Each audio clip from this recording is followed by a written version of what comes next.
نستعينه ونستغفره ونعوذ بالله من شرور أنفسنا ومن سيئات أعمالنا من يهده الله فلا مضل له ومن يضلل فلا هادي له ونشهد أن لا إله إلا الله وحده لا شريك له ونشهد أن سيدنا وحبيبنا وشفيعنا ومولانا محمدا عبده ورسوله الذي أرسله بالحق بشيرا ونذيرا وداعيا إلى الله بإذنه وسراجا منيرا فقد قال الله تعالى في كلامه المجيد وفرقانه الحميد সকলেই পড়ুন আমার সাথে আউযু বিল্লাহি মিনাশ শাইতানির রাজীম বিসমিল্লাহির রাহমানির রহিম ইন্নাল্লাহা ওয়া মালাইকাতাহু يصلون على النبي يا أيها الذين آمنوا صلوا عليه وسلموا تسليما اللهم صل على سيدنا مولانا محمد وعلى آل سيدنا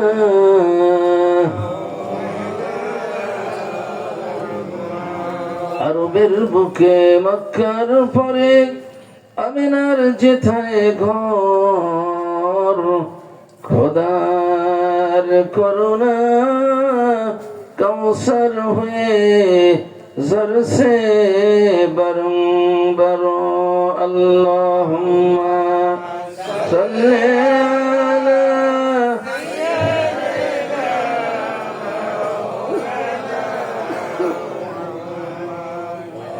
ওয়ালা আলি সাইয়্যিদিনা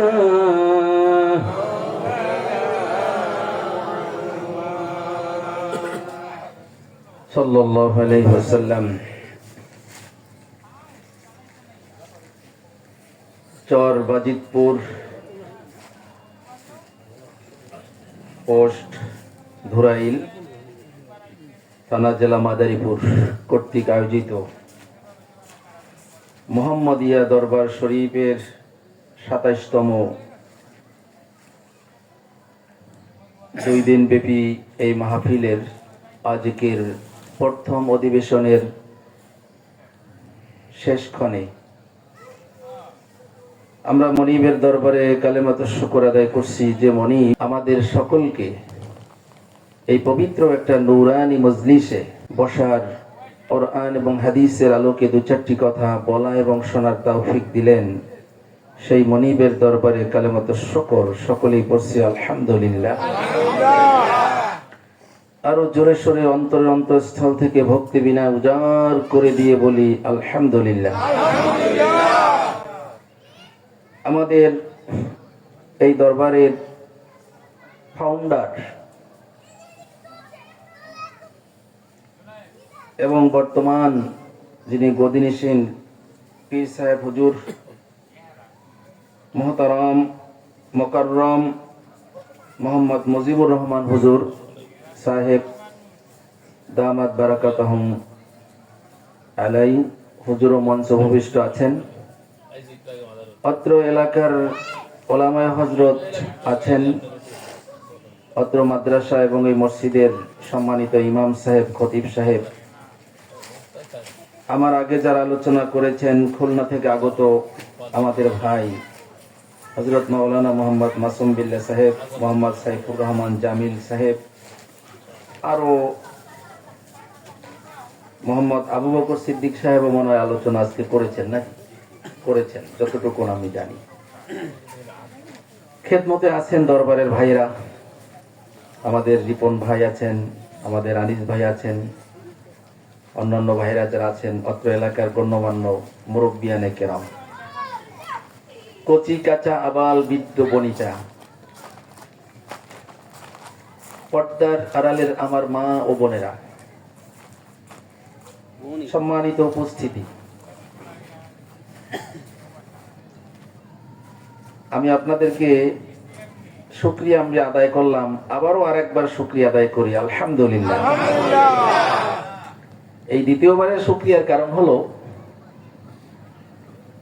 এই প্রথম যখন আপনাদের এই মাহফিলটা নিলাম তখন শুনেছিলাম যে 2 দিন ব্যাপী মাহফিল, তাফসীরের মাহফিল এরকম হবে। পরে যখন লিফলেটের মধ্যে দেখলাম যে ওই ওরস মোবারক, দেখে একটু কেমন কেমন লাগলো, কারণ এই দরবারি টাইপসের প্রোগ্রাম সব তো আর একরকম না।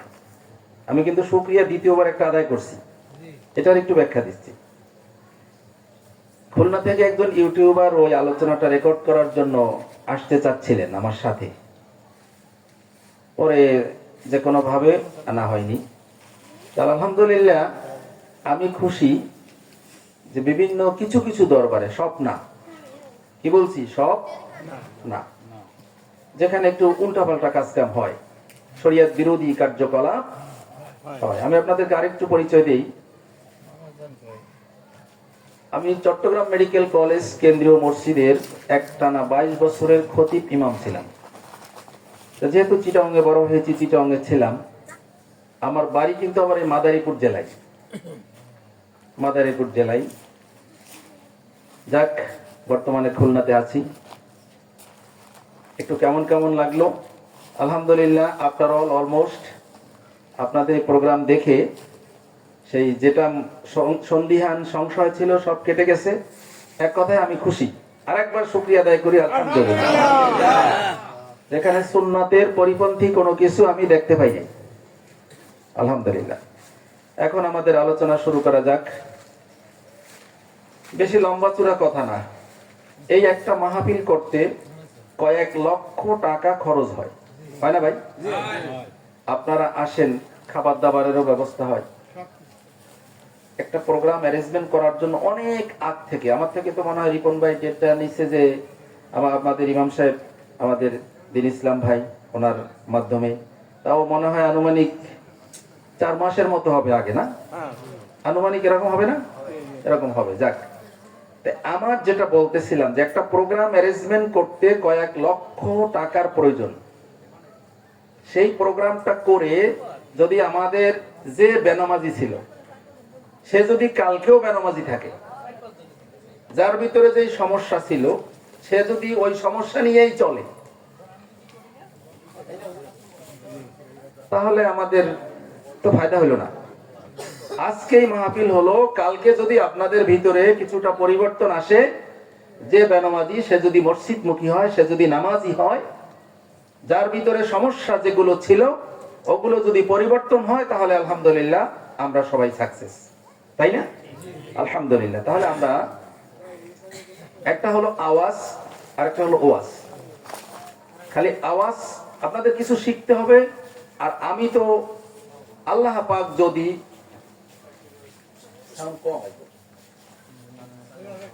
আল্লাহ পাক, আপনারা দোয়া করতে থাকেন, আপনাদের খেদমতে আল্লাহর গোলামকে দিয়ে আল্লাহ পাক যা বলাবেন তাই বের হবে। আমার বলার কিছু আছে বলেন? যাক, সম্মানিত আমার ভাইরা, আমরা শুরু করছি আমাদের মূল আলোচনা। তবে আমলের নিয়তে শুনতে হবে। বিসমিল্লাহির রহমানির রহিম। ওয়া ইন তাউদ্দু নি'মাতাল্লাহি লা তুহসুহা ইন্নাল্লাহা গফুরুর রহিম। সাদাকাল্লাহুল আযীম। সূরা নাহল, মৌমাছির নামে একটা সূরা আছে, মধু পোকার নামে কোরআনে একটা সূরা। এই সূরার 18 নম্বর ছোট্ট একটা আয়াত আমি তেলাওয়াত করেছি। আল্লাহ রাব্বুল আলামিন বললেন, বান্দারে আমার, তোমাদের জন্য আমি আমার অসংখ্য অগণিত নেয়ামত আমি তোমাদেরকে দিয়েছি। আমার এই নেয়ামত গুলো যদি তোমরা গণনা করো, গণনা করে তোমরা আমার এই নেয়ামতকে শেষ করতে পারবে না। সুবহানাল্লাহ। এত পরিমাণে নেয়ামত আমি তোমাদেরকে দিয়েছি। আপনি একটু লক্ষ্য করেন, আমাদের এই চরবাজিতপুর ধুরাইল ইউনিয়নের, ধুরাইল কি ইউনিয়ন না? ধুরাইল ইউনিয়নের মনে করেন একটা জমি। লক্ষ্য করবেন, কথাগুলো কিন্তু বুঝতে হবে। জমিটা ইউনিয়ন ধুরাইলের মধ্যে, দাগ নম্বর 1। জমিটার মালিকের নামও 1। ওই একই দাগের জমির মালিক এক কোনা দিয়া করলো কি মূলা চাষ করলো, আর এক কোনা দিয়া গাজর চাষ করলো, লাল লাল যেটা, আর এক কোনা দিয়া মিষ্টি আলু চাষ করলো, আর এক কোনা দিয়া গোল আলু যেটা বলি আমরা সেটা চাষ করলো। জমির মালিকও 1, জমির দাগ খতিয়ান সব 1, সিএসবিএস সব 1, মৌজা 1। কিন্তু আল্লাহ পাক গাজরকে একরকম করে তৈরি করলেন, আলুকে একরকম করে তৈরি করলেন, স্বাদ ভিন্ন। মূলাকে একরকম করে তৈরি করলেন, ওটার স্বাদও ভিন্ন। সুবহানাল্লাহ। সেটাই আল্লাহ পাক বলেন, বান্দারে আমার, এই পৃথিবীর জমিনে তোমাদের জন্য আমি অসংখ্য অগণিত নেয়ামত আমি তোমাদেরকে দিয়েছি। আমার এই নিয়ামত গুলা তোমরা গণনা করে তোমরা শেষ করতে পারবে না। কোন সুবহানাল্লাহ। আপনার জমির আইলে মনে করেন একটা নারিকেল গাছ আছে, আবার খেজুর গাছও 2-4টা আছে। ধরে নেন একটা নিম গাছ আছে, ওই একই জমির মধ্যে, কিন্তু সবকিছু একই মাটির ফসফরাস, একই মাটির সোডিয়াম, আলো বাতাস এনভায়রনমেন্ট সবগুলো খাচ্ছে সমানে, তাই না? ওই খেজুর গাছের মাথা কাটলে যে রকমের মিষ্টি রস পাওয়া যায়,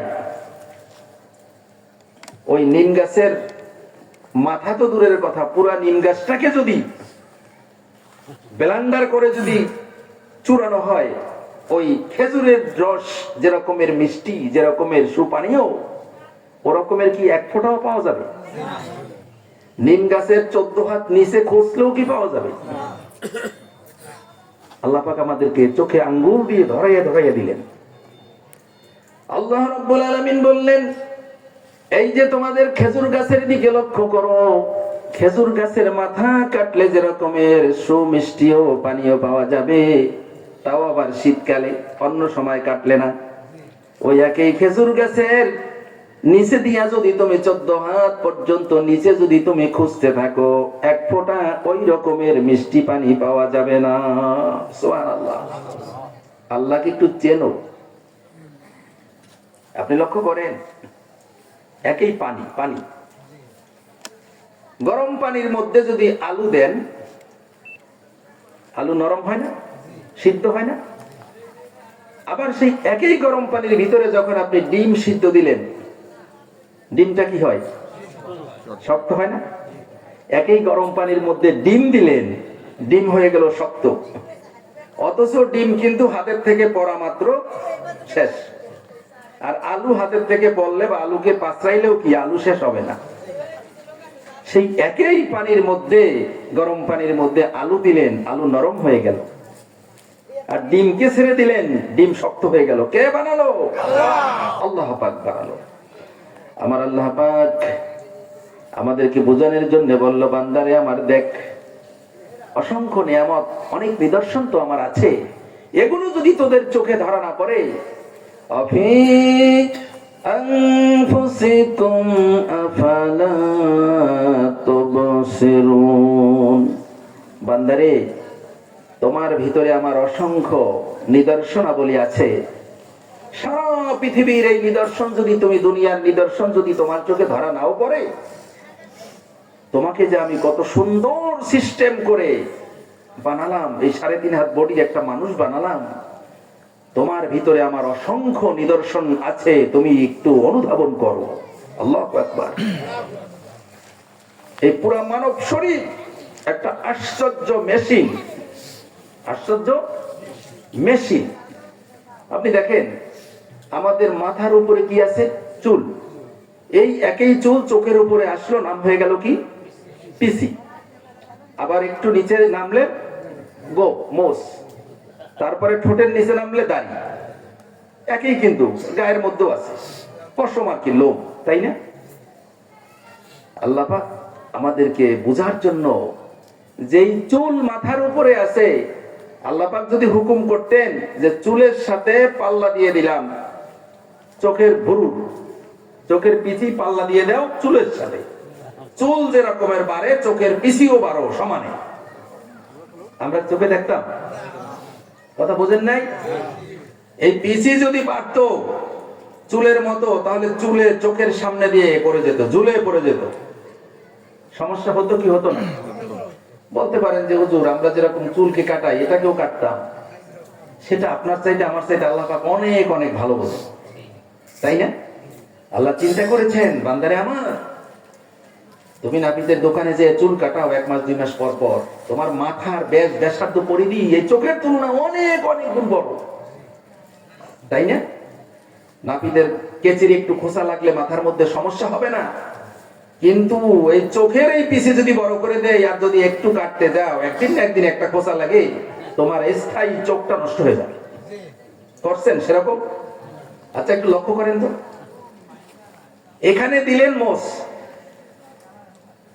আচ্ছা যিনি এখানে দিলেন দাড়ি, না? তাহলে এখানে যিনি দাড়ি দিতে পারলেন, উনি কি আর 1 ইঞ্চি সরাইয়া গালের উপরে উঠে যাওয়ার ক্ষমতা রাখেন কি রাখেন না? দিছে? গালের উপরে যদি দিয়ে দিত আর 1টা ইঞ্চি ঠেলা দিয়ে দিত, আমরা তো আইল ঠেলতে বড় ভালো জানি, তাই না? আইল ঠেলতে হয়তো এলাকার মানুষে ভালো, আইল ঠেলে না। আইল ঠেলতে ঠেলতে যার শক্তি বেশি, ওই চেকোনালির জমি মনে হয় কয়েক বছর ঠেলার পরে তার জমিই থাকে না, ঠেলে না? এই যে জায়গার মধ্যে আল্লাহ পাক দাঁড়িয়ে উঠে দিলেন, ওই আল্লাহ পাক যদি চাইতেন আর 1 ইঞ্চি ঠেলা দিয়া গালের উপরে যদি পশম দিয়ে দিতেন, আপনাকে আমাকে ভালো লাগতো? এটা তো আরো একটু দূরে, আরো কাছে নিয়ে আসে। আচ্ছা দেখেন, এই যে ঠোঁটের নিচে আছে না পশম, আবার এই যে উপরের ঠোঁটের উপরে আছে না মোষ, উপরের ঠোঁটের উপরে মোষ আছে না? যিনি এই ঠোঁটের উপরের ঠোঁটে মোষ দিতে পারলেন, পশম দিতে পারলেন, ওই আল্লাহর কি আর 100টা সরাইয়া এই ঠোঁটের উপরে দিতে যাওয়ার ক্ষমতা রাখেন কি রাখেন না? আপনি একটু চিন্তা করছেন এগুলো? একদম কাছাকাছি না? এই এখানে দিছে, আর একটু ঠেলা দিয়ে দিলেই তো, আমরা যেরকম আইলটার একটু ঠেলা দিয়ে দিই, তোরকম একটু ঠেলা দিয়ে দিলেই তো অবস্থাটা কেমন হইতো, চিন্তা করছেন? আল্লাহু আকবার, আল্লাহু আকবার। সম্মানিত আমার ভাইরা, অনেক কথা, সেদিকে যাব না, অনেক কথা সেখানে। এখন এই যে আল্লাহ পাকের দুনিয়ার মধ্যে আল্লাহ পাক আমাদেরকে পাঠাইলেন, একটা উদ্দেশ্য তো আছে না?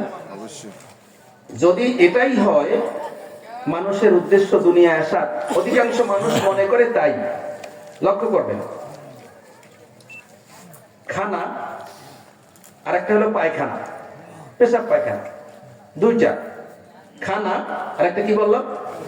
পায়খানা, পেশাব পায়খানা। আর একটা হলো ঘুম, আর একটা হলো যৌনাচার। এই 4টা। তার মানে খাবো, কামাই করবো, হালাল আর হারামের দরকার নেই, টাকা পয়সা কামাই করার দরকার, বিল্ডিং একটার পর একটা বানানোর দরকার, গাড়ির মডেল চেঞ্জ করে করে করার দরকার।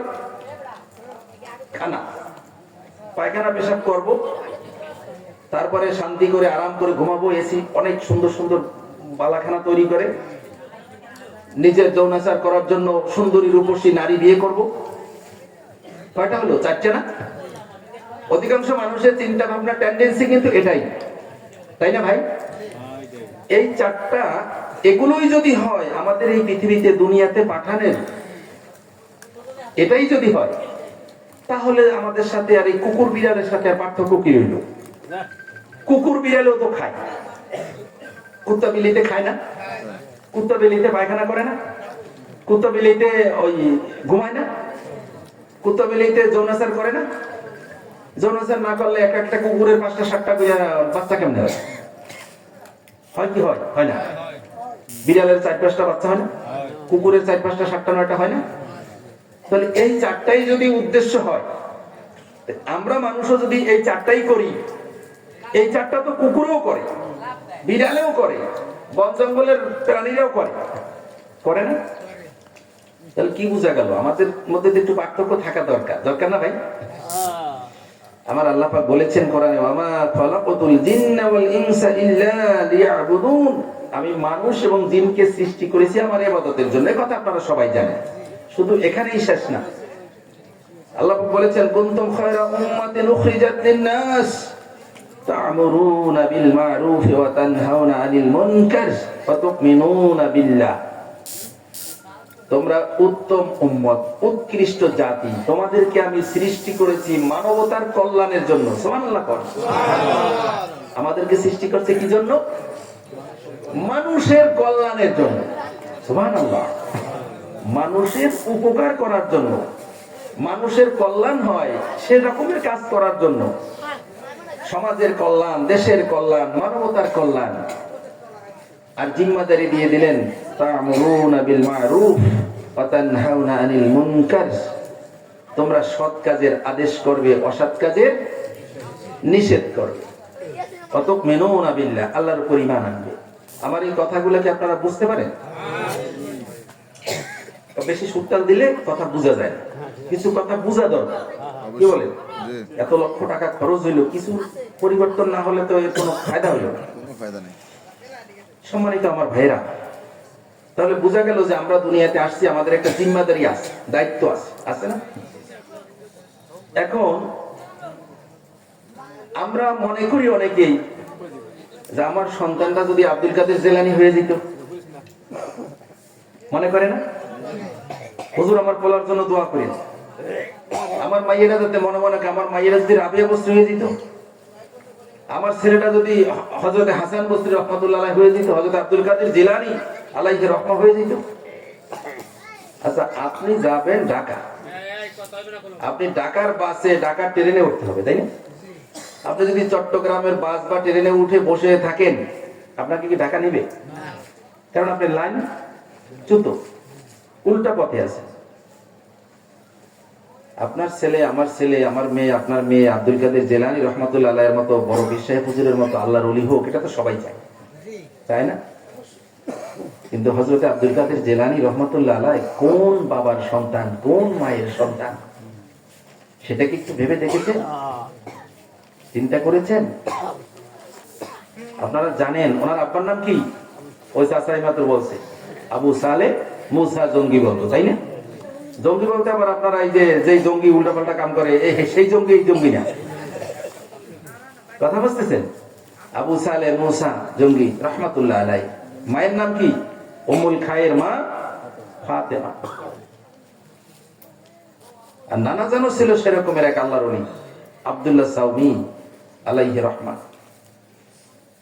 শুধু একটু ঈমানকে তাজা করার জন্য বলছি আমার ভাইরা, একটা আপেল খেয়ে ফেলেছিল হযরত আব্দুল কাদের জিলানী, হ্যাঁ, মাহবুবে সুবহানী, কুতুবে রব্বানী, ওলি কুলের শিরোমণি শেখ মুহিউদ্দিন আব্দুল কাদের জিলানী, গিলানী, আল হাসাইনি ওয়াল হুসাইনি আল বাগদাদি আলাইহি রহমান। ওনার আব্বাজানের কথা বলছি। আপনারা জানেন না একটা আপেল খেয়ে ফেলেছিল, কি জানেন? আল্লাহর ওলি মানুষ, যুবক মানুষ, ক্ষুধার তাড়না, কয়েকদিন এই ইবাদত বন্দেগী নিয়ে আসেন, আমাদের মতো এগুলো নিয়ে না। আমরা তো খেত খামার, আইল ঠেলাঠেলি, ঘুষ, সুদ, নারাজতালি। যাচ্ছে নদীর পাড় দিয়ে হেঁটে, খুব ক্ষুধা লাগছে, দেখে যে নদীর ওই স্রোতের সাথে একটা আপেল আসতেছে বেশি, ক্ষুধারও যন্ত্রণা বেশি, ওই সময় অত তাহকিক করার চিন্তা ভাবনা, খেয়ে ফেলছে। খেয়ে ফেলে চিন্তা করলো, আরে আমি কি করলাম, আমার সারা জীবনের আমল তো বরবাদ করে ফেললাম। কার গাছের আপেল খাইলাম, কোন মালিকের হক নষ্ট করলাম, আমি এটা করলামটা কি? আর আপনি আমি তো আপেল খাওয়া তো দূরের কথা, বাগানের ফল আমের দিনে বস্তা ভরি পাইয়ে নিয়ে আসে, মালিকের খবরও নাই। ঠিক না বেঠিক? সেই খোঁজ করতে করতে করতে করতে কিতাবের ভিতরে লেখছে অনেক লম্বা সময় পার হইতে হয়েছে, হাঁটতে হাঁটতে যাইয়া দেখে যে ওই বাগানের নদীর পারে ফোরাত নদী ছিল। সেটার নাম কি নদী ছিল? ফোরাত নদী। একটা আপেলের বাগান আছে, মনে মনে ধারণা করলো এটাই হয়তো বা হবে, এই বাগানের দেখেই মনে হয় গেছে। খোঁজ খবর নিল বাগানের মালিক, হযরতে আব্দুল্লাহ সাউমি, উনি বাগানের মালিক। তার কাছে গেল, হুজুর বলল ঘটনা, হুজুর আমি তো বরবাদ, আমার এই জীবনের সমস্ত আমল মাপ বরবাদ হয়ে যাবে হুজুর, আমি তো আপনার বাগানের আপেল খেয়ে ফেলেছি, যদি আপনি মাফ না করেন আল্লাহ মাফ করবে না। কারণ বান্দার হক যদি বান্দা মাফ না করে আল্লাহ মাফ করবে? বান্দার হক বান্দা মাফ না করলে আল্লাহ পাক মাফ করবেন। হযরতে আবু সালেহ মুসা জঙ্গি অস্থির হয়ে গেলেন চিন্তায়। হযরতে আব্দুল্লাহ সাউমি আলাইহি রাহমার বাড়িতে গেলেন, হুজুরের সামনে দোজান হয়ে বসলেন। হুজুর আপনি সালাম কালাম করলেন, আমাকে মাফ করে দেন, আমি তো ভুল করে ফেলেছি, না জেনে না বুঝে ক্ষুধার যন্ত্রণায় আপনার বাগানের একটা আপেল আমি খেয়ে ফেলেছি, আমাকে যদি আপনি মাফ না করেন আল্লাহ আমাকে মাফ করবে না, আমার এই সব ইবাদত বন্দেগী বরবাদ। হযরতে আব্দুল্লাহ সাউমি মনে মনে ভাবলো টোপে পাইছে, এমনি তো আল্লাহর ওলি, বুঝতেছেন ওলিয়ে ওলি চেনে। উনি বলছে কত মানুষ আমার বাগান থেকে বস্তায় বস্তায় পাইরে নিয়ে যায় না কইয়া, আজ পর্যন্ত কেউ আইলো না, আর এই যুবক ছেলে বাগানের একটা আপেল খেয়ে ফেলেছে, সে আমার কাছে কত অনুনয় বিনয় করে মাপ চাচ্ছে। এবং পরিশে তিনি বলছে তার ললাটের মধ্যে এমন একটা নূরে তাজাল্লি দেখছিল ওই শ্বশুর, তিনি বুঝেছেন যে এই নূর, এর থেকে আল্লাহ পাক ভবিষ্যৎ প্রজন্মের হেদায়েতের রাহবার হিসাবে আল্লাহ পাক কিছু প্রেরণ করবেন। তার মানে সেই হলো হযরত আব্দুল কাদের জিলানী আলাইহি রাহমাহ। সুবহানাল্লাহ। ছেলেকে বলল, যে ওই লোকটাকে বলল, আবু সালেহ জঙ্গি মুসাকে বলল, যুবক ছেলে বলে, আচ্ছা শোনো, তুমি যা করছো আমি সব বুঝতে পারছি, মানে টাইট হয়ে গেছে, তোমার এটা মাফ করা না, এটা আমার বাগানের ফল তুমি খাইছো, আমার তো কষ্ট, যার মাল যায় তার তো কষ্ট লাগে, তুমি না জেনে না বুঝে আমারটা করে ফেলেছো, এখন আমার তো কষ্ট দূর হয় নাই, আমি তোমাকে মাফ করতে পারি, একটা শর্ত, 12 বছর তুমি আমার এখানে, যেটাকে আমরা চাকর বাকর বলে থাকি, এরকমের থাকতে হবে, কাজ কাম করতে হবে, তারপরে যদি আমি মাফ করি সেটা চিন্তা করে দেখবো। হুজুর তো আল্লাহর ওলি মানুষ, আর এক আল্লাহর ওলি খাইলো ওনার কাছে। এই তো হুজুরের মনে মনে চিন্তা, হুজুরের একটা মেয়ে ছিল, মেয়েটার বয়স, বিয়ের বয়স হয় নাই, ভাবলো 12টা বছর যদি থাকে, 12 বছরের মধ্যে মেয়েও বড় হয়ে যাবে, এ তো আল্লাহর ওলি। ভাই সেই 12 বছর যখন কাটলো, কাটার পরে আব্দুল কাদের জিলানী আলাইহি রাহমাহ বাবা আবু সালেহ মুসা জঙ্গি রহমাতুল্লাহ আলাইহি, ওই যিনি শ্বশুর হবেন, ওনার কাছে আবার বাগানের মালিকের, হুজুর আমার তো সে 12 বছর এখন হইলো, আপনাকে সালাম কালাম করে আপনি যদি আমাকে একটু বিদায় দেন তাহলে আমি, বুঝতেছেন, এবং শ্বশুর কাজের লোক না, হুজুর বড় বুজুর্গ আল্লাহর ওলি, ছাত্র, আব্দুল কাদের জিলানী আলাইহি রাহমার বাবা হয়ে গেলেন শিষ্য, আর উনি হয়ে গেলেন ওস্তাদ। সুবহানাল্লাহ। ওস্তাদ শিক্ষক, এই ওস্তাদ আর ছাত্র দুইজনের লেখাপড়াও চলে। এখন তো আবু সালেহ জঙ্গি মুসাও খুশি না, ঘটনা যাই আপেল খাইলাম, এত বড় বিশাল ভালো ওস্তাদ পাইছে, অনেক কিছু শিখতেছে তার থেকে, আল্লাহর ওলি তো। ও ভাই যখন 12 বছরও পুরা হয়ে গেল, পরে কি ঘটনা তো আপনারা জানেন না? পরে বললো যে বাবা শোনো, তুমি তো বলছো ঠিক আছে, আমি তোমাকে মাফ করতে পারি, তোমারে তো আমি মাফ করে দিব বলি নাই, 12 বছর পরে দেখা যাবে বলছে, তখন মাফ করতে পারি। আমার একটা মেয়ে আছে, যে মেয়েটা কুৎসিত, যে মেয়েটা অন্ধ, যে মেয়েটা খোরা, যে মেয়েটা বদির, বোবা, বোবা কানে শোনে না, মানে যে বদির, আর মুখ বলে যেটা, মানে বোবা, বুঝতেছেন তো, যত খারাপ সব আছে, এই রকমের একটা মেয়ে আমার আছে ঘরে, এই মেয়েটা তোমার কাছে বিয়ে দিতে চাই, তুমি যদি মেয়েটাকে স্ত্রী হিসাবে কবুল করো তাহলে আমি মাফ করে দিতে পারি। বেচারা পড়লো নি বিপদে, আল্লাহ কোন বিপদে না পড়লাম, 12 বছরের পরও মাপ নাই। এখনো চিন্তা ভাবনা করলো যদি মাপ পাইতে হয় তাহলে মেয়ে বিয়ে করতে হবে, কোনো উপায় নেই, নয়তো জাহান্নামের আগুনে জ্বলতে হবে। কারণ আল্লাহ তো বান্দার হক, কথা বুঝতেছেন? তাদের চিন্তা আর আমাদের চিন্তা। আমরা তো আপেল আর ওই আমলা ওই এইটা সেইটা, হ্যাঁ, বস্তায় বস্তায় ওগুলা নিয়ে আমাদের কোনো চিন্তা ভাবনা নেই। যাক ও ভাই, আল্লাহর হুকুম, শ্বশুর রাজি হয়ে গেল, এই আবু সালে জঙ্গি মুসা রাজি হয়ে গেল, বিয়ে পড়াই দিলেন শ্বশুর, বাসর ঘর ঠিক করলো। আমি শর্টকাট বলছি, ঘরে পাঠাই দিল, যাও ওই ঘরের মধ্যে তোমার আজকের যে তোমার নববিবাহিতা স্ত্রী, তিনি ওই ঘরে, তুমি ওই ঘরে ঢুকাই দিল। গেল আবু সালে মুসা জঙ্গি, গেল যে দেখে যে এমন এক সুন্দরী নারী, শ্বশুর যা বললো সম্পূর্ণ বিপরীত, কি কইল, তাড়াতাড়ি বেরিয়ে গেছে। কি আবার উল্টা পাল্টা, আবার আবার কোন মামলায় ফাঁসাই। বউর কথা কইলো, বউ ফোরা, বউ কানা, বউ বয়রা। যাইয়া দেখে যে সুন্দরী, রূপসী, অঙ্গ প্রত্যঙ্গ সব ঠিকঠাক, রূপবতী এক যুবতী মেয়ে বসা।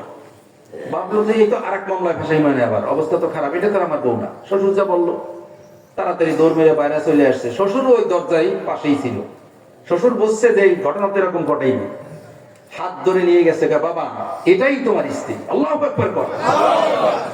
হযরতে আব্দুল কাদের জিলানী আলাইহি রহমান আব্বাজান আবু সালে জঙ্গি মুসা যাকে বলা হয়, তিনি বিনীত সুরে শ্বশুরকে বললেন, আব্বাজান, আমার শ্বশুর আব্বাজান, আপনি বলেছিলেন আপনার মেয়েটা কানা, আপনার মেয়েটা চোখে দেখে না, আপনার মেয়েটা কুৎসিত, দেখতে শুনতে ভালো না, চেহারা সুন্দর না, আপনার মেয়েটা বয়রা, আপনার মেয়েটা খোরা। আমি তো দেখতেছি যে যে স্ত্রী এত সুন্দরী, আল্লাহ পাকের নিয়ামত, আমার স্ত্রী, আপনি যা বলেছেন সম্পূর্ণ ভিন্ন, উল্টা। ঘটনাটা কি? তখন সেই শ্বশুর বলল, বাবারে আমার, আমার মেয়েকে আমি কুৎসিত বলেছিলাম, কারণ হলো সুন্দরী রূপসী মেয়েদেরকে তো বেগানা পুরুষেরা ঘুরিয়া ঘুরিয়ে চায়, এক নজর দেখার পর আবার একটু চায়, ঠিক না? ঠিক। আমার এই মেয়েকে বেগানা কোনো পুরুষে দেখতে পারে নাই, আজ পর্যন্ত দেখতে পারে। আমার এই মেয়েকে আমি বয়রা বলেছি, এর কারণ হলো বেগানা কোনো পুরুষের কথা আমার এই মেয়ের কান দিয়া শোনে না। আমার এই মেয়েকে আমি খোরা বলেছি এ কারণে, আমার এই মেয়ের পা দিয়া বেগানা কোনো বাড়িতে হাঁটা চলা করে নাই। আল্লাহু আকবার। তা আমার ছেলেটা আব্দুল কাদের জিলানী হোক, খালি দোয়া করলেই আব্দুল কাদের জিলানী? দোয়া তো আছে, দোয়া তো করতেই হবে, তাই না ভাই? বীজটা খুঁজতে হবে না সেরকম? ছেলেকে মেয়েকে বিয়ে দেওয়ার আগেই ভালো বাচ্চা চান, বিয়ে একটা বিয়ে করাই আনছেন, মানে কি বলবো, আর একদম একটা কি বলে বজ্জা আছে না? মানুষে কিন্তু বলে, আমাদের মাছাচিরা বলে, আমিও যেহেতু মাদারি গুরুর এই ছেলে, বড় হয়েছি যদিও চট্টগ্রামে, আমাদের দেশে বলে নাই কথাটা, জাতের মেয়ে কালো ভালো, নদীর পানি গোলাও ভালো। কথাটা কি আপনারা মনে করেন কেমন? আমি যে দেখি যে কথাটা 100% সঠিক, সঠিক না? সম্মানিত আমার ভাইরা, ছেলে মেয়েদেরকে বিয়ে দেওয়ার সময়, বিয়ে করানোর সময়, ও বাচ্চা যখন পেটে আসে তখন খুব দোয়া করে, বুজুর্গ জানিয়ে হয়, খুব বুজুর্গ হওয়ার জন্য দোয়া করে, অথচ বিয়ে করে আনছে একটা খান্ডাস। কথা বুঝতেছেন? তাহলে বাচ্চা তো পরে ভাই, আপনাকে টার্গেট করতে হবে মেয়েটাকে যে বিয়ে করাবো ছেলের জন্য, ওই মেয়ের মা কেমন, ওই মেয়ের বাপ কেমন, ওই মেয়ের মার যে বাবার বাড়ি মানে মেয়ের নানা বাড়ি, তারা কেমন। কথা বুঝতেছেন? এরকমের সব যাচাই বাছাই করবেন, দোয়া তো করতেই হবে। আল্লাহ পাক আল্লাহর ওলি পয়দা করে যাতে দেয়। সুবহানাল্লাহি ওয়া বিহামদিহি। সম্মানিত আমার ভাইরা, কথা কম, আমাদের যে কথা বললাম যে আল্লাহ রাব্বুল আলামিন আমাদেরকে এমনি এমনি করে দুনিয়ায় পাঠান নাই। আমরা শুধু খাইবো, আমরা শুধু পেশাব পায়খানা করব, খানা পায়খানা, আমরা শুধু আরাম করব, এসি ওয়ালা ঘরের মধ্যে থাকবো, ঘুমাবো, আর আমরা বিয়ে শাদী করব, যৌনাচার করব, এই উদ্দেশ্যে আল্লাহ পাক আমাদেরকে পাঠান নাই। পাঠাইছেন? আমাদের কিছু কাজ আছে, আমরা কি করব? আমরা মানবতার কল্যাণে নিজেকে নিয়োজিত করব। সুবহানাল্লাহ। আজ থেকে আপনার সাধ্য মতো মানুষের উপকারে নিয়োজিত হয়ে যাবেন। পারবেন তো? ইনশাআল্লাহ।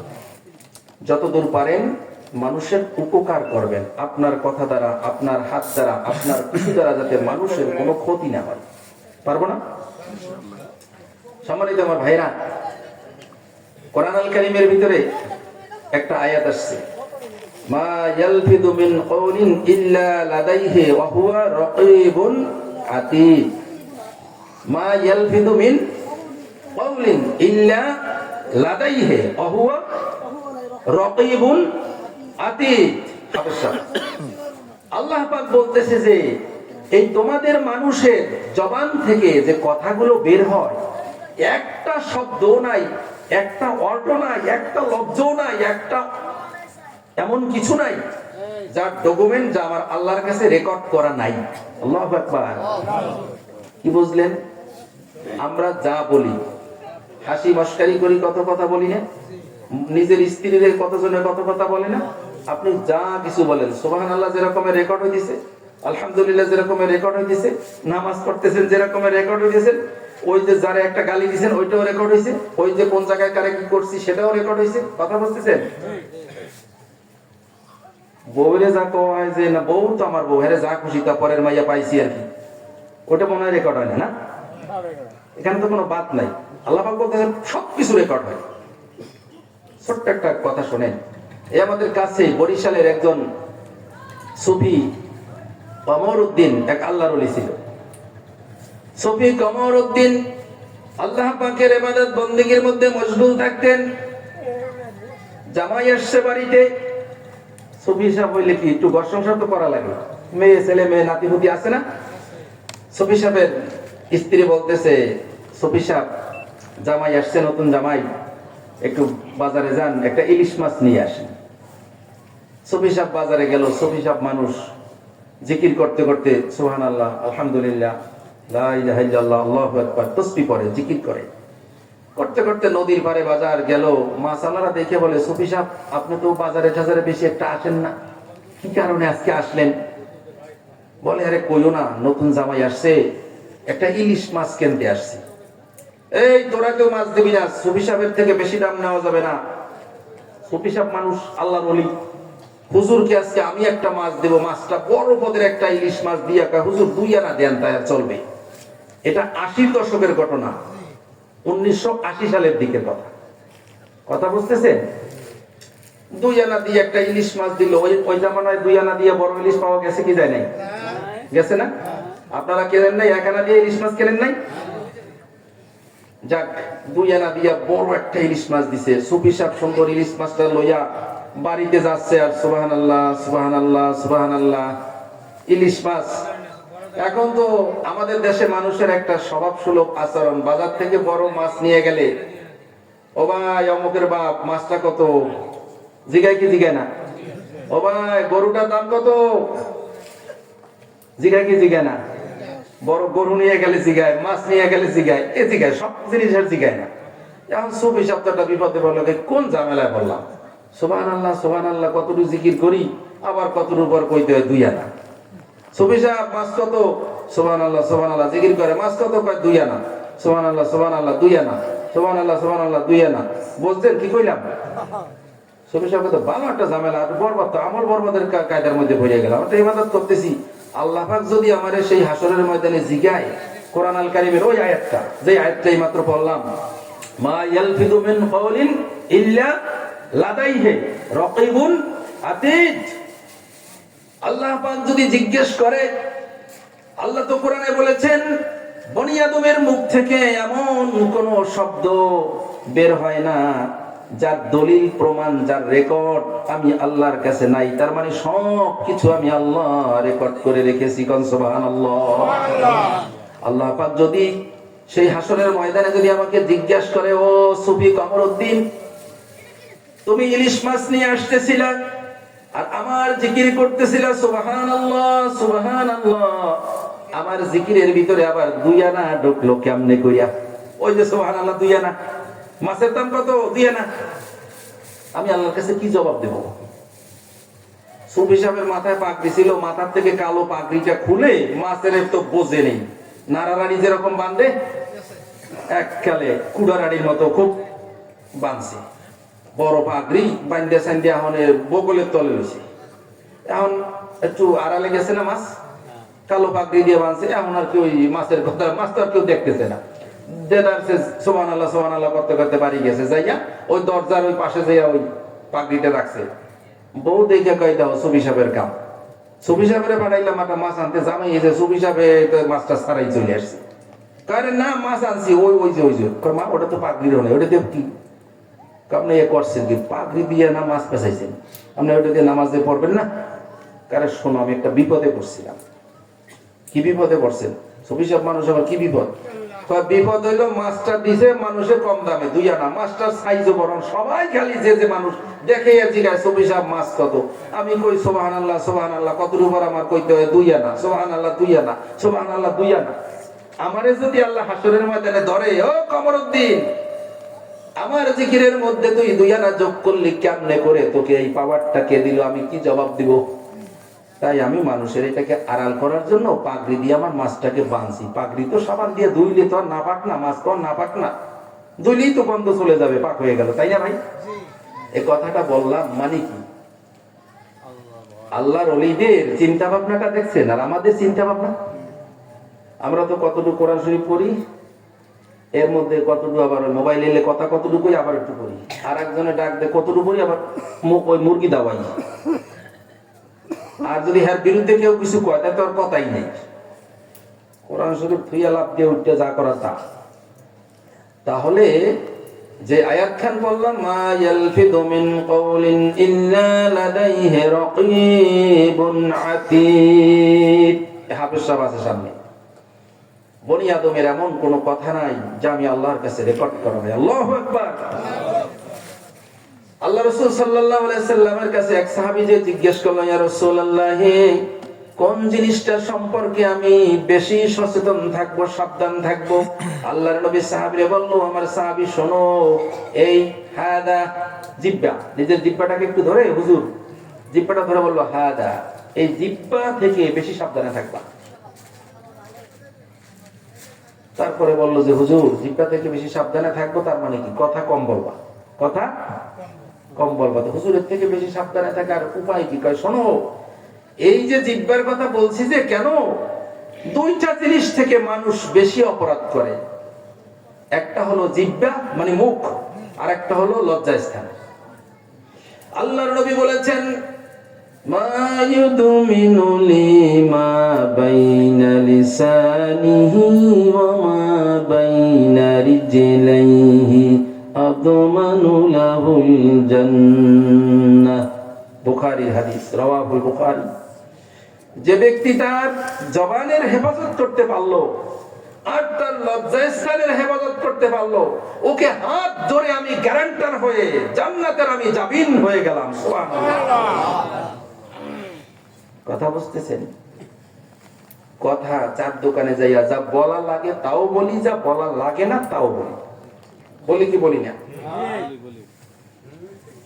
তাহলে কথাবার্তা যত কম, কাসরাতুল কালাম কাসরাতুল খতা, কথা বেশি বললে ভুল বেশি, ভুল বেশি হলে গুনাহ বেশি।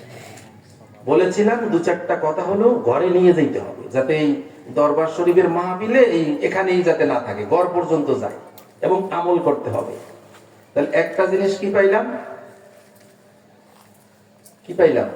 ওই সুফি কমরউদ্দিনের থেকে কি পাইলাম? আল্লাহ পাক যেহেতু লিখে রাখে সবকিছু, কোরআনে বলতেছে, তাই না? তাহলে যে যা কিছু করি না করি সব হিসাব করে করতে হবে, কারণ আমার এই সবগুলো লেখা আছে। লেখা আছে না? আপনাদেরকে আরেকটু কাছে নিয়ে যাই। যদি দেখেন সিসিটিভি লাগানো, সিসিটিভি তো বোঝে নেই, লাগানো আছে, লাগানো থাকলে ওই যে ওই দিন ইয়েরে মারলো, কারে জানি মারলো, ওই যে গুলি করে, হাদি ওসমান, শরীফ ওসমান হাদি শহীদ, আল্লাহ তাকে জান্নাতুল ফেরদাউস দান করুক। আমি ভালো ছেলে ছিল, যাক, সেটাকে কি আপনি শনাক্ত করলো? সিসিটিভি ফুটেজ দিয়ে শনাক্ত করলো না ভাই? সিসিটিভি দেখেই তো নাকি? তাহলে ডাকাতে ডাকাতি করে না, কয় সিসিটিভি দিয়ে দেখলে ধরা খাইবো, এই এলাকায় আছে কিনা। চোরে চুরি করে দেখি সিসিটিভি আছে কিনা, তাই না ভাই? অথচ ওইটা তো একটা সিসিটিভি মেশিন, ও তো নড়াইয়ে সরাইয়ে কিছু করা যায়। ও আমার ভাইরা, সিসিটিভির ফুটেজের জন্য আপনি ভয় করতেছেন, আপনি অপরাধ প্রবণতা থেকে দূরে চলে যাচ্ছেন, সরে যাচ্ছেন। আল্লাহ পাক আপনার সাথে জ্বলন্ত, জীবন্ত, সম্মানিত দুইটা সিসিটিভি আপনার কাঁধের উপরে ভিট করে রেখেছে। আপনি কিন্তু তার কথা একবারও চিন্তা করলেন না, ঠিক কিনা বেঠিক কোন? কিরামান কাতিবিনা ইয়ালামুনা মা তাফআলুন ইন্নাল আবরারা লাফি নাঈম ওয়া ইন্নাল ফুজ্জারা লাফি জাহিম। বান্দারে আমার, সম্মানিত দুজন লেখক সব সময়ের জন্য, সার্বক্ষণিক তোমার সাথে আমি নিয়োজিত করে রেখেছি। ওই যে কিরামান কাতিবিন, আমরা যাদেরকে চিনি, কিরামান কাতিবিন মানে হলো সম্মানিত দুজন লেখক। কথা বুঝতেছেন? এখানে অনেকে মনে করে যে কিরামান, একজনের নাম কিরামান আর একজনের নাম কাতিবিন। ওরকম না, কিন্তু কিরামান একজনের নাম, কাতিবিন আর একজনের নাম না। এটা কিন্তু 90% মানুষের ভিতরে ভুলটা আছে। কথা বুঝতেছেন? কয় যে একজন ফেরেশতা কিরামান আর একজন ফেরেশতার নাম কাতিবিন। কিরামান কাতিবিন কথার অর্থ হলো সম্মানিত দুজন লেখক। সম্মানিত দুজন লেখক তার মানে ফেরেশতা। চিন্তা করতে হবে, ভাবতে হবে, বুঝতে হবে। এই যে কোরআন আল কারীম, এখানে কোরআন আল কারীমের ভিতরে সূরা মুদ্দাসসির একটা সূরা আছে। সূরার নাম কি? মুদ্দাসসির। সেই সূরার 40 থেকে 46 ছোট্ট ছোট্ট কয়েকটা আয়াত। ফি জান্নাতিন ইয়াতাসাআলুনা আনিল মুজরিমিন মা সালাকাকুম ফি সাকর قالوا لم نك من المصلين ولم نك نطعم المسكين وكنا نخوض مع الخائضين وكنا نكذب بيوم الدين। কোরআন আল কারীমের হাফেজ সাহেবের এখানে আছেন। আল্লাহ পাক বলতেছে, আমার ভাইরা বোঝার জন্য বলছি, বলে সেই হাসরের ময়দানে বিপদের সময়, মুসিবতের সময় একদল জান্নাতি হবে আর একদল জাহান্নামী হবে, হবে না? ফি জান্নাতিন ইয়াতাসাআলুনা আনিল মুজরিমিন। জান্নাতীরা জাহান্নামীদেরকে যখন হাঁকাইয়া নিয়ে যাওয়া হবে জাহান্নামের দিকে, জান্নাতীরা বলবে, তোমাদেরকে আজকে নিয়ে যাওয়া হচ্ছে জাহান্নামের দিকে, কারণ কি? কোন অপরাধে তোমরা জাহান্নামে যাচ্ছ? কারা জিজ্ঞেস করবে? জান্নাতীরা। কাদেরকে? জাহান্নামীদেরকে। জাহান্নামীরা বলবে, ক্বালু লাম নাকু মিনাল মুসাল্লিন, আমরা দুনিয়াতে নামাজি ছিলাম না। মুসাল্লিন মানে মুসল্লি ছিলাম না, আমরা নামাজ পড়তাম না। তাহলে জাহান্নামে যাওয়ার এখানে একটা কারণ পাইলাম, আমরা নামাজ পড়তাম না। লাম নাকু মিনাল মুসাল্লিন, আমরা নামাজি ছিলাম না। তাহলে জান্নাতে যেতে হলে নামাজ লাগবে। নামাজ লাগবে কি লাগবে না? লাগবে। 2 নম্বর বলছে, আলাম না কোন তাইবুল মিসকিন, আমরা গরিব, দুঃখী, অভাব অনটনে ছিল মানুষ, আত্মপীড়িত অসহায় মানুষদেরকে খাদ্য দেই নাই।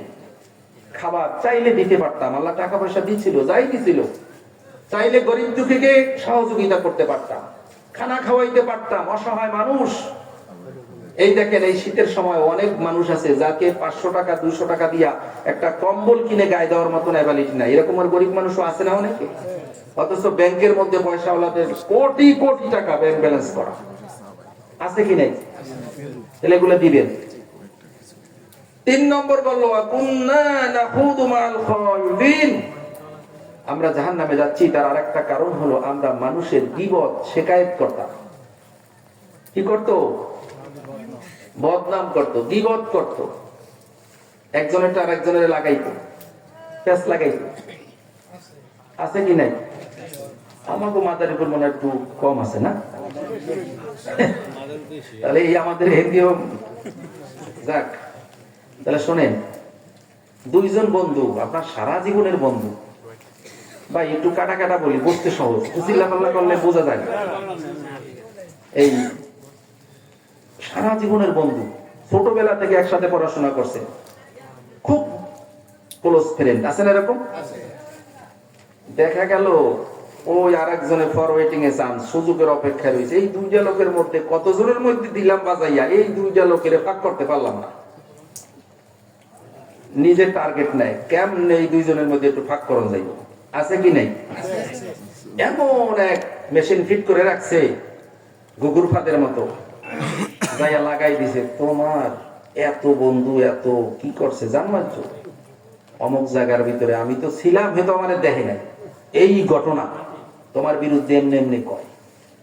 ওই লোকেরও শয়তানে দিছে তেল মারিয়া, ও আর চিন্তা ভাবনা করে নাই কি আমার ব্যাপারে হে যারে আমি এত বিশ্বাস করি, এত ভালো জানি, পরান্ডাকে দেখা হয়ে গেলে তারে, আছে কি নাই? গেল বাজ্জা ভাই। মানুষের মন কাচেরি মতন, যদি ভেঙে যায় না গঠন।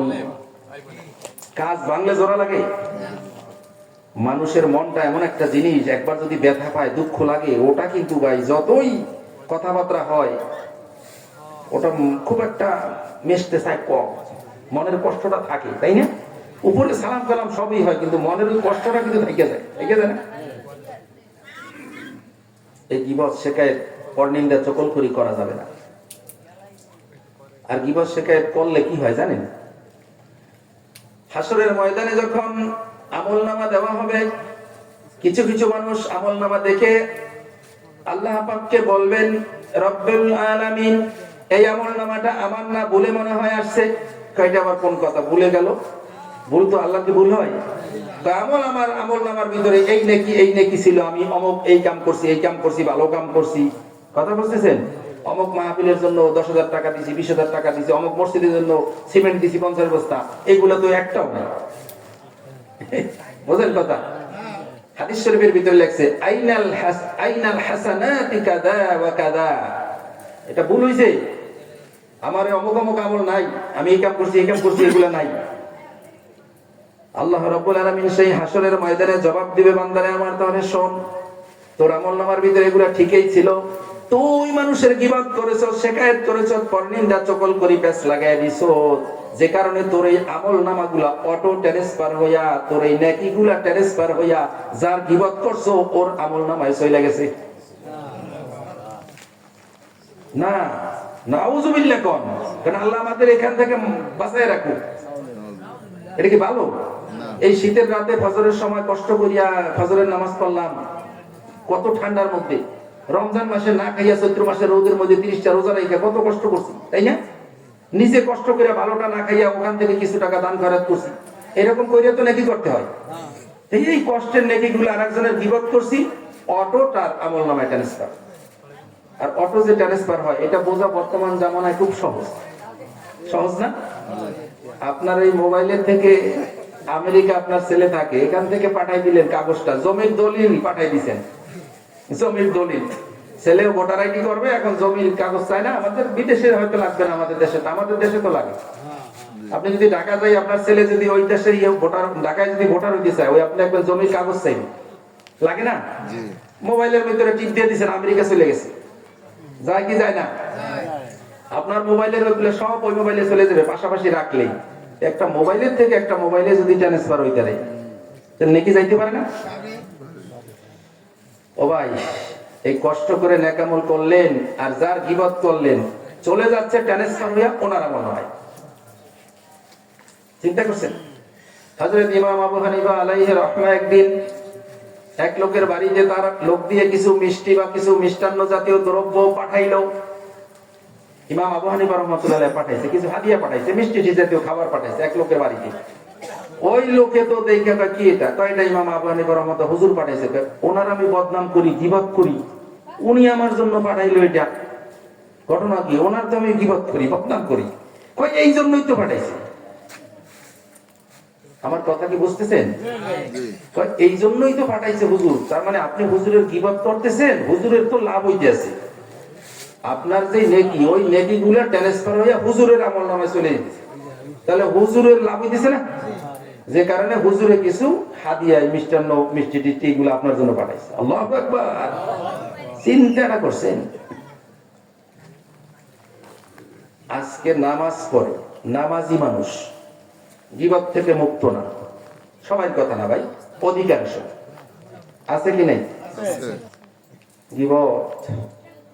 আল্লাহ রসুলকে সাহাবায়ে কেরাম জিজ্ঞেস করলো, ইয়া রাসূলুল্লাহ, হে যেই জিনিসটা আমরা গীবত করি গীবতের কথা যেটা, যে এটা যদি যেটা যেই কথা গীবতের কথা আপনি বলছেন আমরা গীবত করি সেটা না, যেই কথা আপনি বলছেন ওই লোকটার মধ্যে যদি ওই দোষটা থাকে, কথা কি বুঝতেছেন? ওই লোকটার ভিতরে যদি সত্যি ওই দোষটা থাকে তাহলেও কি গীবত হবে? আল্লাহ রাসূল বললেন ওনার মধ্যে যদি ওই দোষগুলা থাকে তাহলেই তো গীবত হবে। আর যদি ওনার মধ্যে ওই দোষগুলা না থাকে তাহলে হবে তার বিরুদ্ধে একটা মিথ্যা অপবাদ দেওয়া। কথা বুঝতেছেন? ওনার মধ্যে যদি ওই দোষগুলা থাকে, তুমি যদি আরেকজনের কাছে এটা বলো তাহলেই হবে গীবতের গুনাহ। আর যদি ওনার মধ্যে ওগুলা না থাকে তাহলে ওনার বিরুদ্ধে মিথ্যা অপবাদ দেওয়ার গুনাহ শামিল তুমি হবে। বুঝতেছেন কথা? তাহলে কি করতে হবে? আগে পিছে কিছু বলা যাবে? আছে রাস্তা বলার? সমস্যা হয়েছে তো সামনাসামনি, ভাই অমুকের বাপ, ভাই তোমার এই জিনিসটা এমনি না এমনি করুন, ঠিক আছে না? এই হেরে সোজা কথা, হ্যাঁ না করিয়া ওই দেহ নামাজ পড়ে 5 ওয়াক্তের, ওই দেহ এই কাম করে এই কাম করে, আবার করে দেহ ওই দেহ হজ করে আইছে, ওই কামটা করে কি দেহ আরেকজনের আবার দিছে লাগাইয়া, এইটা কি বল? বুঝতেছেন কথা? আরো সোজা ভাষায় বলি, ওই লোক যদি ওই কথা শুনতো, যেই কথা আপনি বললেন ওই কথা যদি ওই লোকটা শুনতো, শুনলে যদি তার কাছে খারাপ লাগতো, ওইটাই গীবত। তাহলে আপনি আমি পিছনে পিছনে যা বললাম ওনার অ্যাবসেন্সে, ওনার কাছে ওই কথাটা শুনলে কি ওনার ভালো লাগবে? তাহলে গীবত করা যাবে? তাহলে আমরা গীবত করব না। ইমাম বুখারী রাহমাতুল্লাহ আলাইহি তিনি বলেছিলেন, আমি আল্লাহর নামের উপরে কসম করে আমি বলতে পারি, আমি ইমাম বুখারী আমার জীবনে আমি কারো গীবত করি নাই। আল্লাহু আকবার। ইমাম বুখারী রাহমাতুল্লাহ আলাইহি এত মকবুল, তাহলে আমরা কি করব না ভাই? কি বললাম? কথাবার্তা যা বলবো মেপে মেপে বলবো, ঠিক আছে? গীবত শেখায়ত মানুষের করব না। পারবেন তো? তাহলে জান্নাতে যেতে হলে নামাজ লাগবে কি লাগবে না? জাহান্নামীরা কি বলছে? নামাজ পড়ি নাই সে কারণে আজকে জাহান্নামে যাচ্ছি, তাহলে নামাজ লাগবে। কেউ আবার কয় বর্তমানে বাইরেছে, কয় নামাজ না পড়লে কি হইব হুজুর? ঈমানটা ঠিক আছে। নামাজ নাই বলে আর ঈমানটা বলে আবার ঠিক আছে। নামাজ না পড়লে তো কাফের। নামাজ না পড়লে সে কি? কাফের। আমি তো কইলাম নামাজ না পড়লে হে কাফের। আল্লাহ কয় কি শুনবেন? আল্লাহ আরো শক্ত কইছে, শোনামু না বন্ধ করে দিব? শোনাই দিন। ওরে আল্লাহ, আল্লাহ যা কইছে খুব কঠিন কথা কইছে। তাহলে আপনাদেরকে একটু শোনাই। এটা ওই হাফেজ সাহেব আছে, সূরার নাম হলো সূরাতুল আরাফ। সূরাতুল আরাফ, আয়াত নম্বর 176। আয়াত নম্বর 176। আমার আল্লাহ পাক বলতেছে, ফাত্তাবাহু হাওয়াহু ফামাথালুহু কামাথালিল কালব। যে নিজের মন গড়া খেয়াল খুশি মতো চলে, কথা বুঝিয়েন? হাওয়া মানে হলো যে নিজের খেয়াল খুশি মতো চলে, মন চাহি চলে, মনে যা খুশি তা করে। মনে একটা বিড়ি খাইতে চায় করে, মনে ওই খারাপ কাম করে, মনে যা আছে দেহে, হালাল খায় হারাম খায়, মানে এখন নামাজের টাইম মনে চায় পড়ে, মনে চায় ঘুমায়, মনে চায় দাঁড়েও যায় না, এটা মন চাহি না? আর রব চাহি হইলে কি? রব চাহি হইলে এখন আজান হইছে, যদি অসুস্থ না থাকি জামাতে শরীক হইতে হবে, এটা হলো রব চাহি, তাই না? আল্লাহ পাক বলতেছে যে সূরা আরাফ আয়াত নম্বর 176 হাফেজ বাইর করতেছে। এটা একটা অংশ, শেষের দিকে পাবেন, এই আয়াতের শেষের দিকে আল্লাহ বলতেছে যারা নিজের মন গড়া মতো চলে, ফামাথালুহু কামাথালিল কালব, ওদের উদাহরণ হলো কুত্তার মতন, কুত্তার মতন, কুত্তার মতন। নাউযুবিল্লাহ। কিছু বুঝলেন? বুঝলেন কিছু? খুব কঠিন কথা না? একথা কে বলছে? একথা আমি কইলে তো আমার আপনারা এখনই ধরতেন, পিসা হুজুরে কইলেও ধরতেন, আমরা কেউ কইছি? আল্লাহ নিজে বলতেছে যে আল্লাহ আপনার উপরে, আমার উপরে, আপনার আমার মা বাবা আমাদেরকে ভালোবাসেন না ভাই? মা বাবার চাইতে বেশি কেউ ভালোবাসে না। আমার ভাইরা, আপনি জেনে রাখবেন, আপনার মা, আপনার বাবা আপনাকে যতটুকুন ভালোবাসেন তার চাইতে কোটি কোটি গুণ বেশি ভালোবাসেন আমার আল্লাহ সুবহানাল্লাহ। সেই আল্লাহ কতদূর গোসা হইলে বলতে পারে, আল্লাহ বলছে যে যারা নিজের মন চাই চলে, নামাজ পড়ে না, রোজা রাখে না, ইচ্ছা মতন চলে, দিন ধর্ম শরীয়ত মতো চলে না, ও তার মন মতো চলে, মন গড়া। কথা কি বোঝেন চাচা? বোঝেন? মন গড়া চলে, আমার ইচ্ছায় চলে না। ফামাতালুহু কামাতালিল কালব, ওর উদাহরণ হলো কুকুরের মতো, কুকুরের মতো, কুকুরের মতো।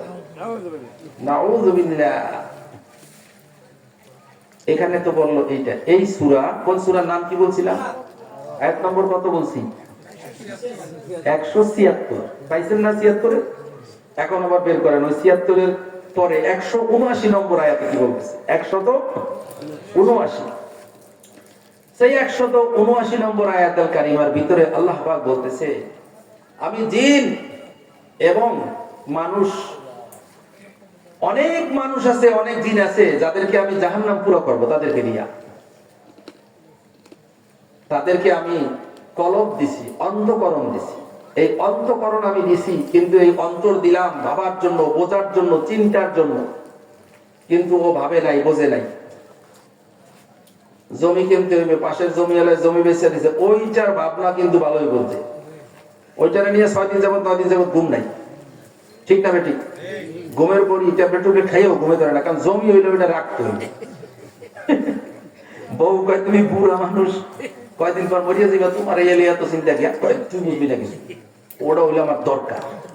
আমেরিকার বলারে ফোন দেয়, জাপানের বলারে ফোন দেয়, তাড়াতাড়ি এটা কাম কিন্তু আমাকে কিন্তু করি হালাই। আছে কি নাই কাকা? অথচ আল্লাহ বলে আমি জানিয়ে ভাবতে বললাম, ওর দ্বারে কাছে ও যায় নাই, ওর দ্বারে কাছে ও যায় নাই। এরপরে আমার আল্লাহ বলতেছে, ওরে আমি চোখ দিছিলাম এগুলা দেখার জন্য, ও দেখেও নাই, ও দেখেও দেখে নাই। ওরে আমি কান দিছিলাম শোনার জন্য, ও শুনেও শোনে নাই। এরপরে আল্লাহ পাক কি বলছে শোনেন। আল্লাহ পাক যা বলছে এটা আমার বলতে ডর করে। আল্লাহ পাক যেহেতু বলছে একটু শুনাই দিই, তাই না? আল্লাহ পাক বললেন, উলাইকা কাল আনআম, ওরা হলো চতুষ্পদ জানোয়ারের মতো। নাউযুবিল্লাহ। উলাইকা কাল আনআম, ওরা হলো চতুষ্পদ জানোয়ারের মতো। ও আমার ভাইরা, খুব খারাপ কথা না? শুধু চতুষ্পদ জানোয়ার বলে এখান তো হন নাই। রব্বুল আলামিন এত দয়াল আল্লাহ, রহমানুর রহিম, কত কষ্ট পাইলে বান্দাকে তিনি বলেছেন, যারা এগুলা অনুসরণ করে চলে না, কোরআন হাদিস মতো চলে না, নামাজ দোয়ার ধার ধারে না, পর্দা পুশিদা মেনটেন করে না, খাও দাও ফুর্তি করো, যখন যা খুশি করে। কথা বুঝতেছেন? উলাইকা কাল আনআম, ওরা হলো চতুষ্পদ জানোয়ারের মতো। বালহুম আদাল, বালহুম আদাল্লুন, শুধু চতুষ্পদ জানোয়ারের মতো না, তার চাইতেও নিকৃষ্ট। নাউযুবিল্লাহ।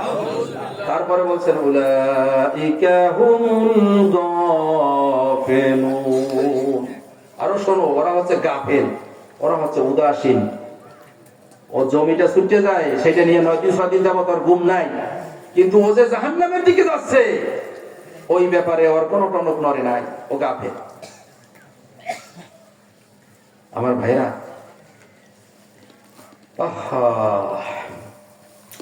আল্লাহ পাক নবীজিকে বলছো, আমার হাবিব, আমি আল্লাহ কোথায় থাকি এগুলো নিয়ে যদি আপনাকে কেউ প্রশ্ন করে, আপনি জবাব দিয়ে দেন, ওয়ানাহনু আকরাবু মিন হাবলিল ওয়ারিদ। আমার বান্দা, আমি তোমার এত কাছে থাকি, তোমার ঘাড়ে যেই শাহী রগ আছে, মেইন যেই রগ বলি শাহী রগ, তোমার এই শাহী রগ তোমার যত কাছে থাকে, তার চাইতেও আমি আল্লাহ বলে তুমি যখন যদি ডাক দাও, আমি সারা দিই, তোমার আমি বেশি কাছে থাকি। সুবহানাল্লাহ। এমন রহমানুর রহিম কত দূর কষ্ট পাইলে বলতে পারে যে ওরা কুত্তার মতো, কত দূর কষ্ট পাইলে বলতে পারে ওরা জানোয়ারের মতো, কত দূর কষ্ট পাইলে বলতে পারে বালহুম আদাল্লুন, ওরা শুধু জানোয়ার না, জানোয়ারের চরিত্রের চাইতেও ওদের চরিত্র আরো খারাপ। নাউযুবিল্লাহ। এই যে বললাম যেটা, এটাকে আমি আমার নিজের থেকে বানাইয়া কোনো কথা বলছি? কোন সূরার কত নম্বর আয়াত আমি বলছি না? আপনারা দেখবেন এখনই মোবাইল খোঁজেন, এই মোবাইল অর্থ একটা বের করে পাইছেন? আছে? আমার ভাইরা, আমার বাবারা, এরপরে কেমনে ফজরের নামাজের যখন আজান হয়, মসজিদের মুয়াজ্জিন সাহেব আজান দেন আসসালাতু খায়রুম মিনান নাওম, আর ঘুমাইন না, ঘুমের চাইতে নামাজ উত্তম। আপনি আমি নাক ডাকি ঘুমাই, তাই না? নাক ডাকি ঘুমাই, অথচ নবীজি বলেছে আন জাবির রাদিয়াল্লাহু তাআলা قال الفرق بين العبد والكفر ترك الصلاه। মুমিন, মুসলমান আর কাফের এই দুইয়ের মধ্যে পার্থক্য হচ্ছে সালাত। মুমিন মুসলমান সে সালাত আদায় করবে, আর কাফেরেরা সালাত আদায় করে না। তাহলে নামাজ না পড়লে সে মুমিন মুসলমান থাকে? থাকে না। মান আকামাস সালাহ ফাকাদ আকামাদ দ্বীন ওয়া মান তারাকাস সালাহ ফাকাদ হাদামাদ দ্বীন। যে ব্যক্তি নামাজ কায়েম করলো সে যেন দ্বীন ইসলামকে কায়েম করলো। আউয়ালু মা ইউহাসাবু বিহিল আবদ ইয়াউমাল কিয়ামাতি আস-সালাহ। কিয়ামতের দিন মুসিবতের সময় বান্দার যখন হিসাব নিকেশ হবে, সর্বপ্রথম এই নামাজের হিসাব হবে। সর্বপ্রথম কিসের হিসাব হবে? নামাজের হিসাব যদি আপনার মেলে, অন্যান্য হিসাব সব মিলে যাবে, একটা পর একটা টপ টপ মিলে যাবে। ট্রেনের বগি আছে না, একটা যদি লাঞ্ছিত হয়ে যায় তাহলে বাকিগুলো আর চলবে? ওরকম সর্বপ্রথম নামাজের হিসাব। তাহলে আমরা নামাজ পড়বো তো? আবার কিছু কিছু নামাজি আছে নিজে সকালে নামাজ পড়তে আসে, ঠিক আছে, ছেলেটা আছে ঘুমানো, ছেলেটারে ল্যাপটারে কম্পিউটারে একটু টাইম নিয়ে দেয় জানি ওর ও জানি একটু কষ্ট না হয়, ভালো করে ঘুমাইতে। আছে কি নাই? নিজে নামাজে আসলো, পোলাটারে তো নামাজে নিয়ে আসার দরকার ছিল, তাই না? ও পোলারে মায় নামাজ পড়তে উঠলো, মাইয়ার কম্বল ল্যাপটাই নিয়ে দেয় মাইয়া যাতে কোনো সমস্যা না হয়। বোঝেন তো কথা? এ কেমন নামাজি? আচ্ছা, ওই ফজরের টাইমে যদি আপনার ঘরের মধ্যে আল্লাহ না করুক, আল্লাহ না করুক, ওই ফজরের নামাজের মধ্যে আপনি যে মাইয়ারে কম্বল টাইমে আরো ঘুম পাড়াই দিলেন, আপনি নামাজ পড়তে উঠলেন, মা আপনি বাবা মসজিদে গেলেন, পোলাটারে আরো কম্বল টাইমে দিয়ে ঘুমে ফিরে গেলেন, ওই টাইমে যদি আল্লাহ না করুক, আল্লাহ না করুক, ওই টাইমে যদি কারো ঘরের মধ্যে আগুন জ্বলে, আগুন লাগে, আগুন লাগলে আপনি কি ওই লেপুরা দিয়ে দেবেন? না টাইম না বাইর করবো মানে খারাই লাগলে লাতিটা দিয়ে বাইরে হালাইবো, করবো তাড়াতাড়ি ভাগ, তাই না কাকা? আমার বাবারা, এই দুনিয়ার আগুন এর চাইতে অনেক ভয়াবহ কঠিন আগুন হবে সেই জাহান্নামের আগুন। আপনি যে ঘরের মধ্যে নিজে নামাজে গেলেন, জাহান্নামের আগুন জ্বালাইয়া ফিরে গেলেন, আপনার ছেলে মেয়ের ঘরে তারে লেপুরা দিয়ে ফিরে গেলেন। আর দুনিয়ার আগুন যদি লাগতো, আপনি আর লেপুরা দিয়ে রাখতেন না, তারে লাথি মাইরা ঘরের বাহিরে দিয়ে দিতেন। কবে বুঝবো? 5-7টা সন্তানের বাবা হয়ে গেলাম, এখনো বুঝলাম না। অথচ কিছু কিছু জায়গায় সব বোঝা, সব বোঝে। মানে ওইদিকে বেশি একটা হুঁশিয়ার নাই। 500 টাকার নোট কোনটা, 1000 টাকার নোট কোনটা, 20 টাকা কোনটা, 5 টাকা কোনটা, এগুলোর মধ্যে কোনো ভুল হয় না। ভুল হয়? ভুল হয় হলো সুরাকেরা দাও নিয়ে যায়, সুবহান রাব্বিল আলা করবো না, সুবহান রাব্বিল আযীম করবো, কোন জায়গায় কয়টা কইবার আমাকে তারে মাগনা মাগনা ভর্তি নিতে হয়। হুজুর কোন সময় 4 লেখাতে জায়গায় 3 লেখাতে হয়েছে, কোন সময় 3 লেখাতে জায়গায় 4 লেখাতে হয়ে যায়, হয় না? এক লোক তো ইমাম সাহেবের একদিনে ধরছে, হুজুর আজকে এশারের নামাজ পড়াইছেন 3 রেকাত। কোন মুসল্লি কইল না 3 রেকাত পড়াইছি, আপনি কোন 3 রেকাত পড়াইছি, এটা কেমন কথা? হুজুর আমার 4টা দোকান আছে, আমি আপনি যখন 1 রাকাত পড়েন আমি এক দোকানের হিসাব করিয়ে লাই, আর 1 রাকাতের মধ্যে আরেক দোকানের হিসাব ক্লিয়ার।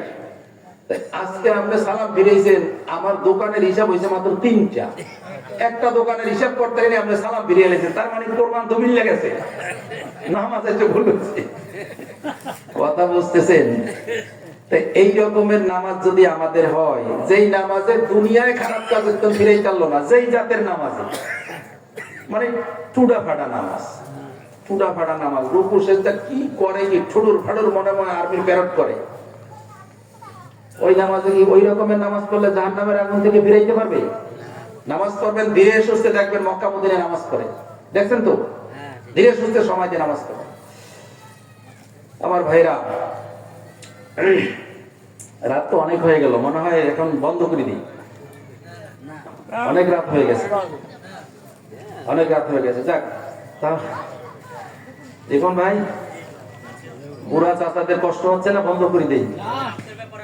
আর লোকজন যেহেতু নাই, শোনেন, কম লোক। যাই হোক, আমি তো বেশি সুরতালের আলোচনা করলাম না, কারণ বেশি সুরতাল দিলে কথা বোঝা যায় না, আর এত কথা বলাও যায় না। তাহলে একটু লক্ষ্য করি যে কথাগুলো দেখেন। তাহলে আরেকটু শোনাই, জাহান্নামীদের ওই ঘটনাটা তো শুনিলাম, কি কি কারণে জাহান্নামে যাব। এখন আমরা মুমিন, সবাই দাবি করি না আমরা মুমিন? আপনিও বলবেন আমি মুমিন, আমি এখানে একজনও বলবে না হুজুর আমি মুমিন না। ও নামাজ যদি নাও পড়ে, পশ্চিম দিকে নাও পড়ে, মুমিন, ঠিক আছে না? মুমিন বান্দা। এখন এই মুমিন বান্দার আল্লাহ পাক কি বলছে? এই মুমিন বান্দার চলে গেলাম আপনাদেরকে নিয়ে 18 পারায়, 18 পারায় চলে গেলাম। কত আফলাহাল মুমিনুন, সূরা মুমিন, সূরা মুমিনুন, সেখানে চলে গেলাম। এই কত আফলাহাল মুমিনুন একদম 18 পারার প্রথম সূরা। এখানে দেখেন আল্লাহ পাক কি বলছে, এই কোরআনটা, আর হাফেজ সাহেব তো সামনে আছে। বিসমিল্লাহির রহমানির রহিম।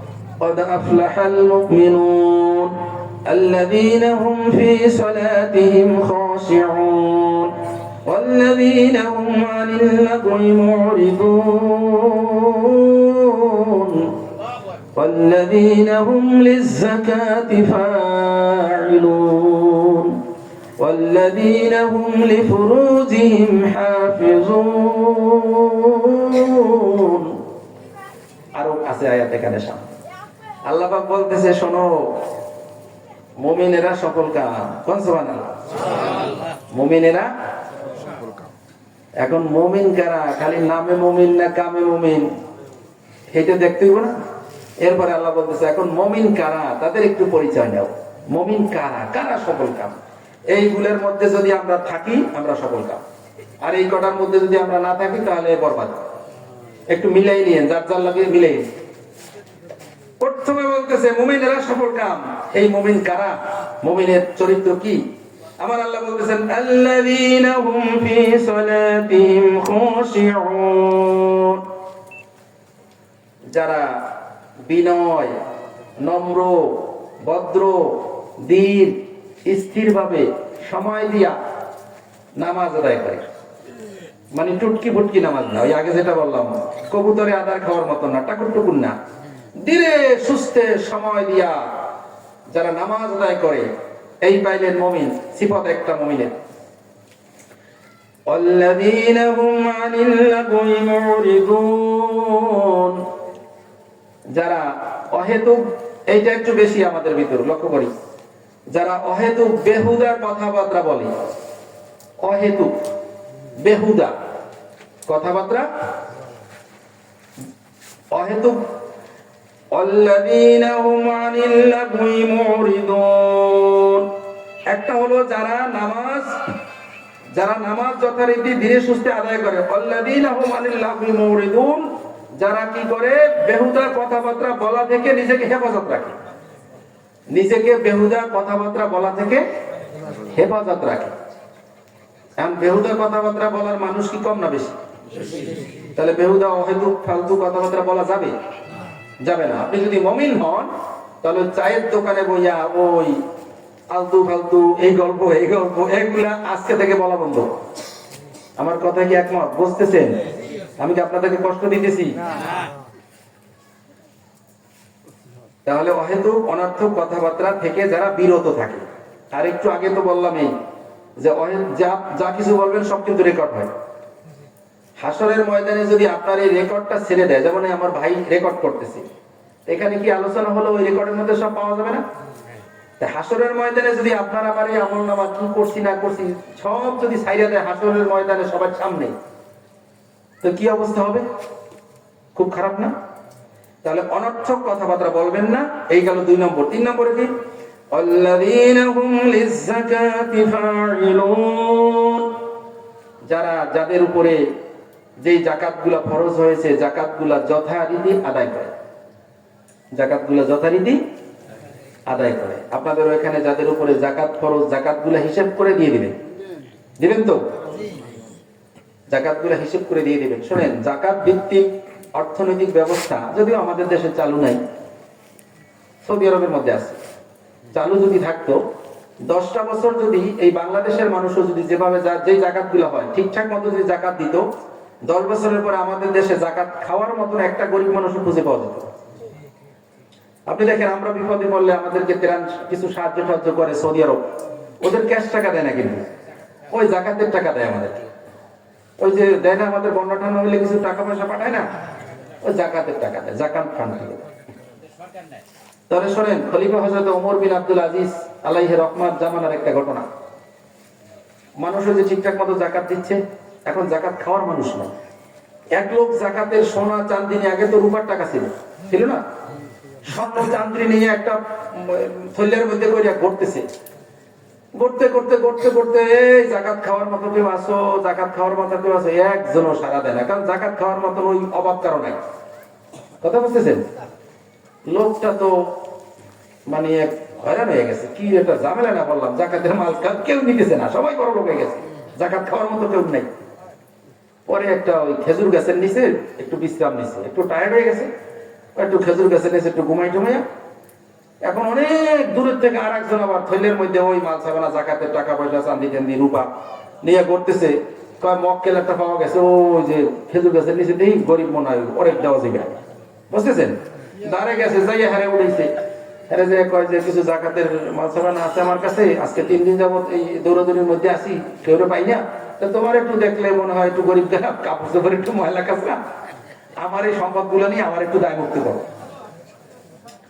উনি কয়ে, আমারে মনে হয় তোমার কাছে ফকিন্নির বলার মতন লাগছে না, আমি আজ 3 দিন ধরে করতে আসি, আমার এই জাকাতের টাকা করে দিতারই নাই, যে কারণে এখন এই বাড়ির মধ্যে ঘুমাইতে আসি, খেজুর গাছের নিচে টায়ার্ড হয়ে গেছে, আমার কাপড় চোপড় ময়লা হয়ে গেছে, আমি কি ফকিন্নির ভূত? চাও তো আমার এটার মধ্যে কি আছে? ব্যাগ খুললে দেখে যে সোনা রূপা চাঁদি। চিন্তাটা করছেন আমার ভাইরা?